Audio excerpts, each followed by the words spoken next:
At West Virginia American Water, we know the importance of keeping your life flowing.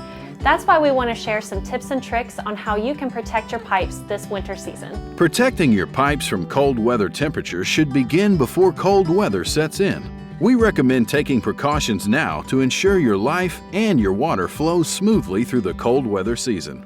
Begin by locating pipes that may be exposed to outside walls or cold air. Pipe insulation can be purchased at any hardware store, measured, and easily cut to fit your pipes. Also consider opening cabinet doors to allow warm air to reach pipes once temperatures begin to drop. Be sure that all outside hoses and sprinklers are drained and detached for the winter, and use caulking around windows and along outside walls to prevent drafts that could freeze pipes.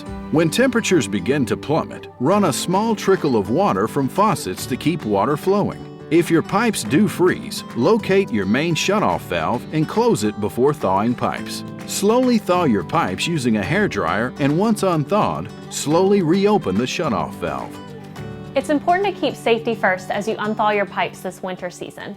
Never use an open flame or a kerosene heater to unthaw your pipes. For more information on how you can protect your pipes this winter, visit westvirginiaamwater.com.